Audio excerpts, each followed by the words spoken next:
अस्सलाम वालेकुम प्यारे व्यूअर्स, क्या हाल चाल है। उम्मीद करें ना कि तुम सो खैर वाफियत नाल ते शुक्र ते अलहमदुलिल्लाह मैं भी बिल्कुल ठीक हाँ।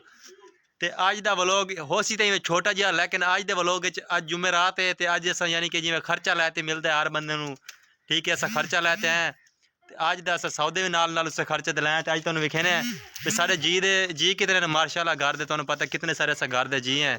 तो उस हिसाब नाल अस सौदे लाए ते उस हिसाब नाल तुहानूं विखे सुबह से किश लैते हैं एक हफ्ते वास्ते, यानी कि 6 दिनां वास्ते। ठीक हो गई, चलो मैं तुहानूं विखे ना माशाअल्लाह गाइस। ये है भी साडा यानी कि एक हफ्ते का राशन ठीक हो गया। सब तो पहलों तुहानूं विखेने आटा आया पिया, ठीक है। 20 किलो आटा आ गया साडा। उस तो बाद साड़ियाँ ये हो गया लाल मरचां, ये हो गई हलदरी, ठीक हो गया। ये मिसाला है पिया जो सालन दे पौंदा है, ये भी मेरे ख्याल मिसाला है। ये धानियां सुक्का धानियां, ठीक हो गया। एक बाल्टी घ्यो दी आई पी है, कितने किलो दी अबू? 2.5 किलो की घ्यो की बाल्टी हो गई। एक बाल्टी साड़ी अचार दी आई पी, यानी कि दोपहर टाइम हाथ से रोटी खानी होती ना तो अचार नाल भी खा सकते हैं। गुड़ कितना अबू? 3 किलो साड़ा गुड़ आया भी है माशाल्लाह, ठीक हो गया। उस तो बाद इहदे विच साडे कपड़े धोने वाला सर्फ साबन, ठीक हो गया। ये आया पिया 3 किलो साड़ी चीनी आई पई है, ये देखो। उस तो बाद ये सारा एक पत्तियां का पैकेट आया पे 10 रुपए वाली, यानी कि 10 पत्तियां 10 है ना। हाँ 10 पत्तियां 10 पत्तियां ना पे साड़ी चाह वालियां, ठीक हो गया। ये हफ्ते दियां माजसां, ये माजसां ये पेन, ठीक हो गया।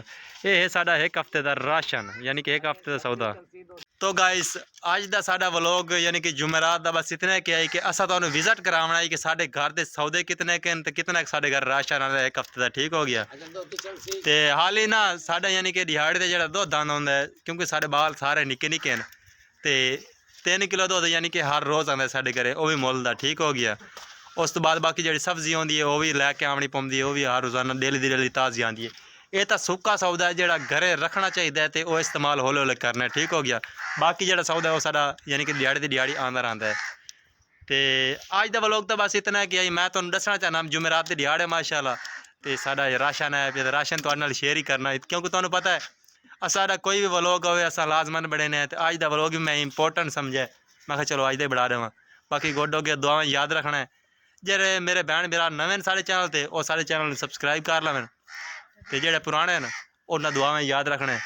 अल्लाह हाफिज़, बाय बाय।